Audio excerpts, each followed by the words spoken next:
قطب الاقطاب فرد الافراد نائب غوث الثقلین سیدنا محمد بغدادی امجھری کی بارگاہ میں ہدیہ قبول فرما۔ صدقہ ان تمام نفوس قدسیہ کا، صدقہ سیدنا پاک کا، صدقہ غوث اعظم کا، صدقہ پیران سلاسل پنجتن پاک، اہل بیت اطہار، نبی پاک کی رحمت پاک کا۔ یا اللہ ان تمام حاضرین زائرین دور دراز سے آس لگائے تیرے محبوب و پیارے چہیتے لاڈلے سیدنا پاک کی بارگاہ میں حاضر ہیں، ان سب کی حاضری کو اپنے کرم سے قبول فرما۔ یا اللہ ان سب کی حاضری کو اپنے کرم سے قبول فرما۔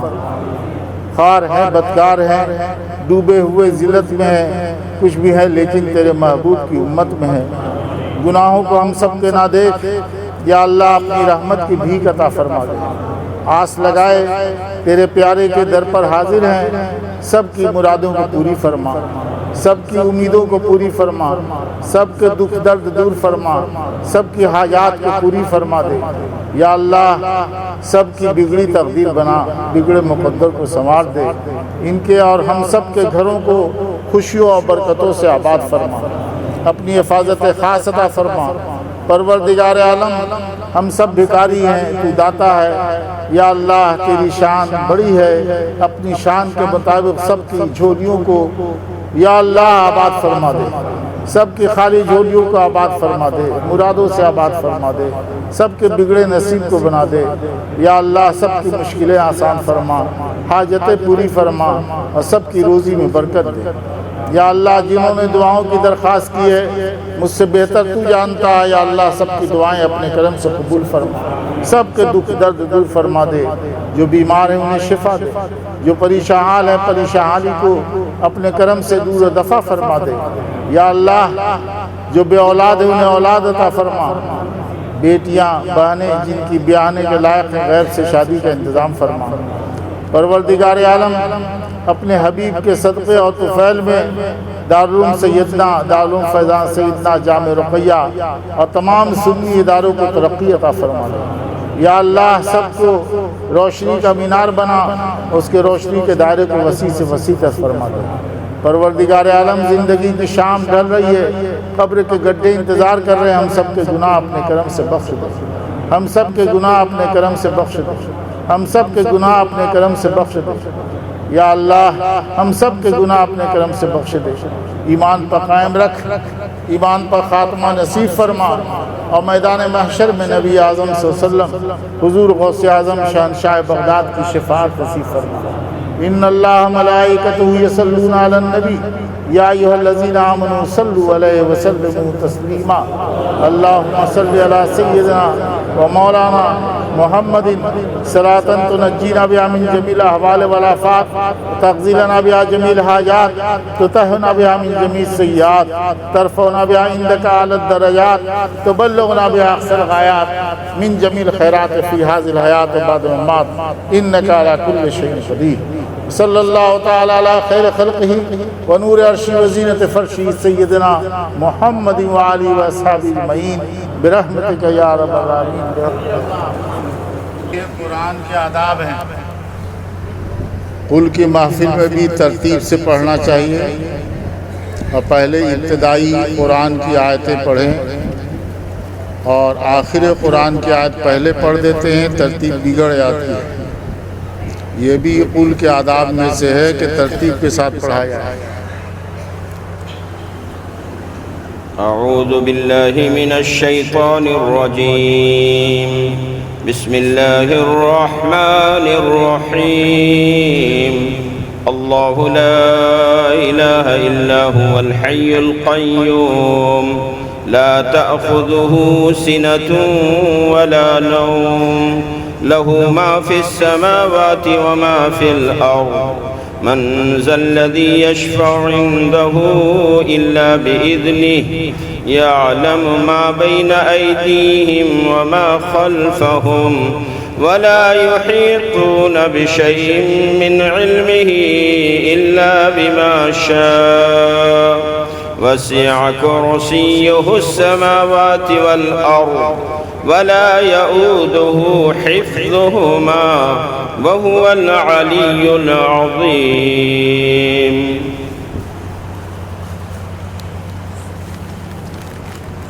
أعوذ بالله من الشيطان الرجيم. بسم الله الرحمن الرحيم.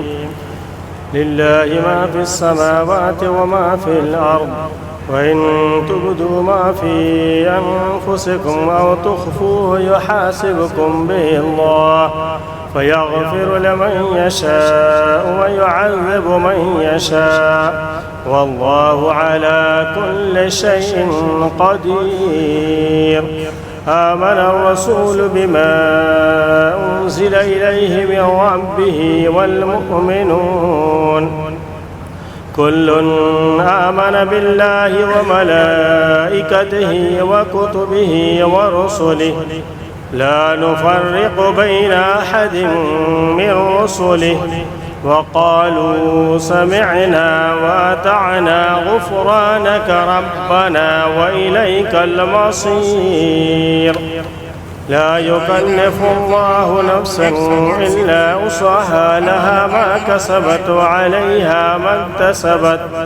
ربنا لا تؤاخذنا إن نسينا أو أخطأنا، ربنا ولا تحمل علينا إصرا كما حملته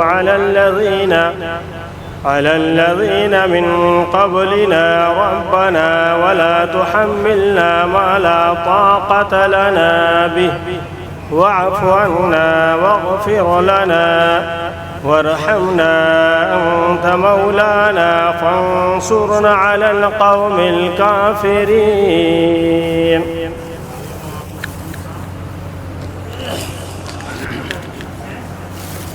أعوذ بالله من الشيطان الرجيم. بسم الله الرحمن الرحيم. ألف لام را تلك آيات الكتاب المبين. إنا أنزلناه قرآنا عربيا لعلكم تعقلون. نحن نقص عليك أحسن القصص بما أوحينا إليك هذا القرآن، وإن كنت من قبله لمن الغافلين. إذ قال يوسف لأبيه يا أبت إني رأيت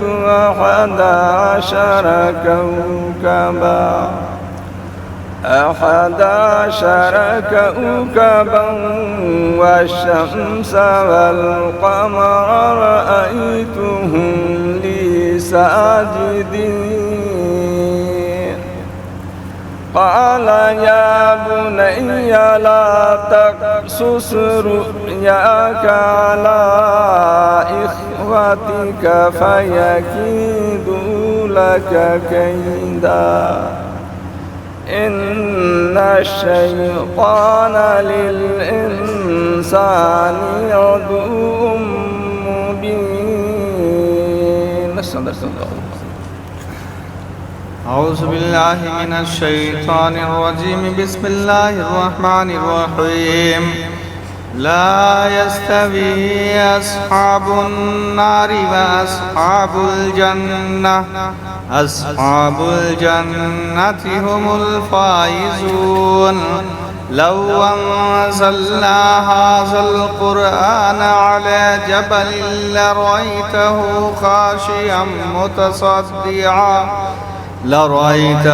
خاشعا متصدعا من خشية الله. وتلك الأمثال نضربها للناس لعلهم يتفكرون. هو الله الذي لا إله إلا هو عالم الغيب والشهادة هو الرحمن الرحيم. هو الله الذي لا إله إلا هو الملك القدوس السلام المؤمن المهيمن العزيز الجبار المتكبر سبحان الله عما يشركون هو الله الخالق البارئ المصور له الأسماء الحسنى يسبح له ما في السماوات والأرض وهو العزيز الحكيم صدق الله العظيم. بسم الله الرحمن الرحيم. تبارك الذي بيده الملك وهو على كل شيء قدير. الذي خلق الموت والحياة ليبلوكم أيكم أحسن عملا وهو العزيز الغفور. الذي خلق 7 سماوات طباقا ما ترى في خلق الرحمن من تفاوت فارجع البصر هل ترى من فطور ثم ارجع البصر كرتين ينقلب إليك البصر خاسئا وهو حسير. ولقد زينا السماء الدنيا بمصابيح وجعلناها رجوما للشياطين وأعتدنا لهم عذاب السعير. وللذين كفروا بربهم عذاب جهنم وبئس المصير. آمنت. أعوذ بالله من الشيطان الرجيم. بسم الله الرحمن الرحيم. والضحى والليل إذا سجى ما ودعك ربك وما قلى وللآخرة خير لك من الأولى ولسوف يعطيك ربك فترضى. ألم يجدك يتيما فآوى ووجدك ضالا فهدى ووجدك عائلا فأغنى. فأما اليتيم فلا تقهر وأما السائل فلا تنهر وأما بنعمة ربك فحدث. أعوذ بالله من الشيطان الرجيم. بسم الله الرحمن الرحيم. ألم نشرح لك صدرك ووضعنا عنك وزرك الذي أنقض ظهرك ورفعنا لك ذكرك فإن مع العسر يسرا إن مع العسر يسرا فإذا فرغت فانصب وإلى ربك فارغب. أعوذ بالله من الشيطان الرجيم. بسم الله الرحمن الرحيم. والتين والزيتون وطور سينين وهذا البلد الأمين. لقد خلقنا الإنسان في أحسن تقويم ثم رددناه أسفل سافلين إلا الذين آمنوا وعملوا الصالحات فلهم أجر غير ممنون. فما يكذبك بعد بالدين أليس الله بأحكم الحاكمين. أعوذ بالله من الشيطان الرجيم. بسم الله الرحمن الرحيم.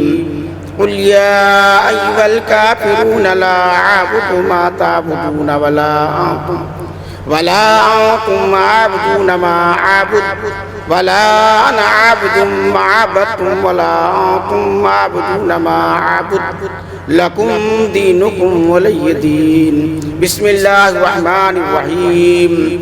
قل هو الله أحد الله الصمد لم يلد ولم يولد ولم يكن له كفوا أحد بسم الله الرحمن الرحيم قل هو الله أحد الله الصمد لم يلد ولم يولد ولم يكن له كفوا أحد بسم الله الرحمن الرحيم قل هو الله أحد الله الصمد لم يلد ولم يولد ولم يكن له كفوا أحد.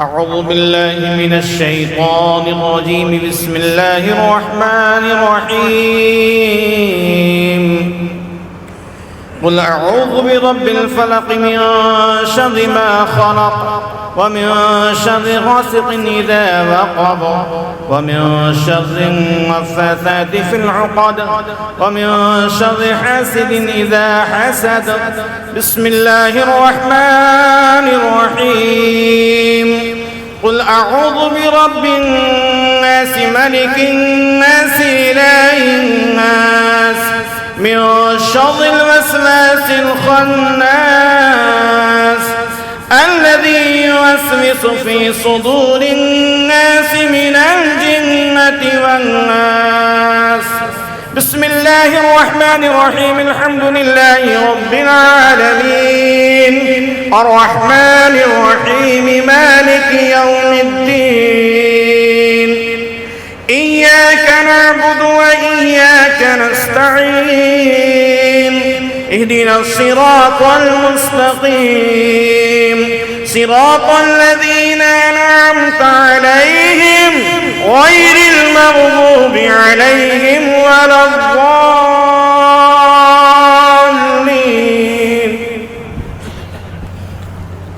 أعوذ بالله من الشيطان الرجيم بسم الله الرحمن الرحيم ألف لام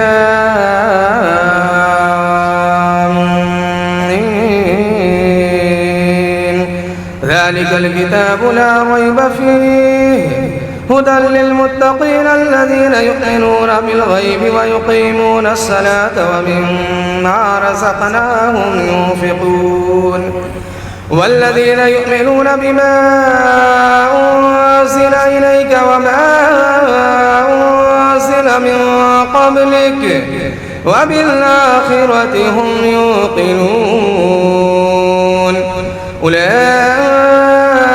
على هدى من ربهم وأولئك هم المفلحون وإلهكم إله واحد لا إله إلا هو الرحمن الرحيم إن رحمة الله قريب من المحسنين وما أرسلناك إلا رحمة للعالمين ما كان محمد أبا أحد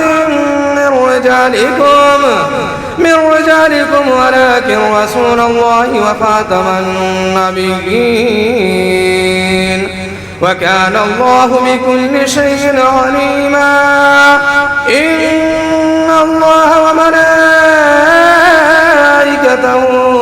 يصلون على النبي يا أيها الذين آمنوا صلوا عليه وسلموا تسليما.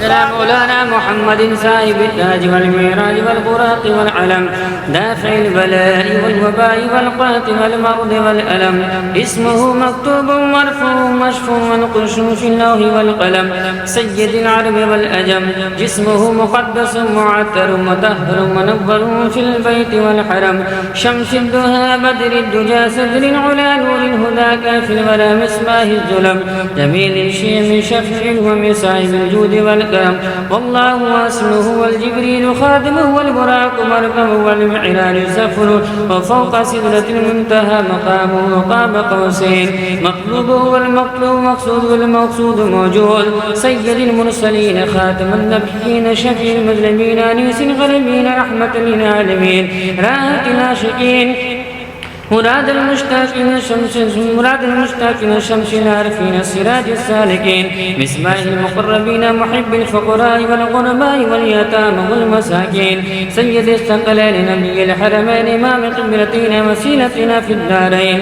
سائب قاب قوسين محبوب رب المشرقين والمغرب الجد الحسن والحسين مولانا ومولى الثقلين سيدنا أبي القاسم محمد بن عبد الله نور من نور الله يا أيها المشتاقون بنور جماله بلغ الأولى بكماله كشف الدجى بجماله حسنت جميع خصاله صلوا عليه وآله وصحابه وسلموا تسليما كثيرا كثيرا أعوذ بالله من الشيطان الرجيم ألا إن أولياء الله لا خوف عليهم ولا هم يحزنون الذين آمنوا وكانوا يتقون سبحان ربك رب العزة عما يصفون وسلام على المرسلين والحمد لله رب العالمين.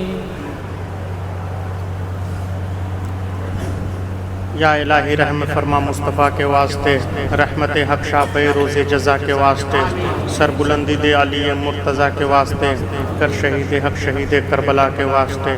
یا الہی صدقہ زین العابدی کا عابد و زاہد بنا، علم کی دولت دے باقر پیشوا کے واسطے. یا الہی ہم کو سچوں کی معیت کر عطا، جعفر صادق امام الاتقیاء کے واسطے. یا الہی جادے صبر و رضا پر گامزن کر یا خدا، مغفرت کر شاہ کاظم اور رضا کے واسطے. یا الہی صدقہ معروف سری کر عطا حسن عمل، حق کو غالب کر جنید باصفا کے واسطے. یا الہی بحر شبلی تے صدق و شجاعت یا خدا، رکھ موحد عبد الواحد بیریا کے واسطے. یا الہی صدقہ بلفراح کا حسن سعادت اور فرح، بلحسن اور ابو سعید سادزہ کے واسطے.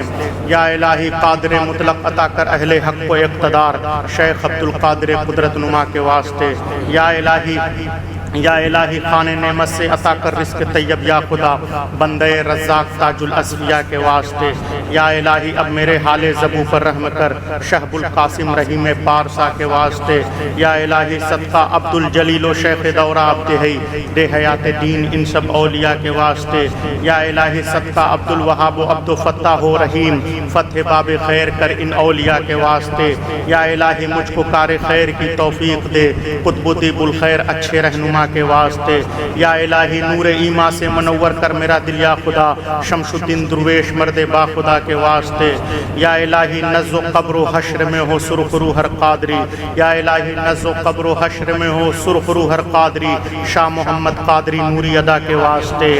یا الہی تیری رحمت کا بھکاری ہوں. یا الہی کر اعان الدین کا صدقہ معین الدین کا، دے ظفر حق و مظفر پیشوا کے واسطے. یا الہی تیری رحمت کا بھکاری ہوں، ملے رزق حلال شاہ عبد الرزاق اور بھیکا بادشاہ کے واسطے. یا الہی جادے رشد و ہدایت پر چلا ہم کو صدا، شاہ رشید و شاہ ولی باصفا کے واسطے. میرے مولا نفس امارہ کے فتنوں سے بچا، شاہ رشید و شاہ اطیب رہنما کے واسطے. یا رب یا قلب مردہ کو ملے یا رب حیات جاویداں، شاہ جمی اور عیسیٰ مقتدیٰ کے واسطے. یا خدا ہو وزن میں حسنات کا پلہ ثقیل، سید حسنات اچھے پیشوا کے واسطے. یا الہی فقر و فنا میں دے علو منزلت حضرت سید علی روشن ادا کے واسطے. میرے مولا مجھ کو قائم رکھ صداقت پر صدا، شاہ صدیق ولی باصفا کے واسطے. یا الہی گلشن غوث الورا کو تا ابد شاداب رکھ، سید اصغر امام خوشدا کے واسطے. یا الہی گلشن غوث الورا کو تا ابد شاداب رکھ، حضرت سید اصغر امام خوشدا کے واسطے.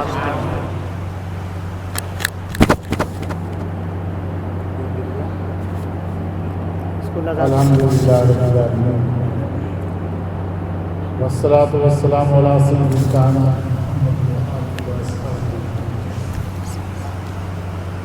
اللہم صل علی سیدنا مولانا محمد صلاة تنجینا بها من جمیع الاحوال والآفات وتقضی لنا بها جمیع الحاجات وتطہرنا بها من جمیع السیئات وترفعنا بها عندک اعلی الدرجات تبلغنا بها اقصى الغایات من جمیع الخیرات فی هذه الحیات بعد الممات انک علی کل شیء قدیر. خداوندہ پاک پروردگارہ، بادشاہ بندہ نوازہ، کریمہ کارسازہ،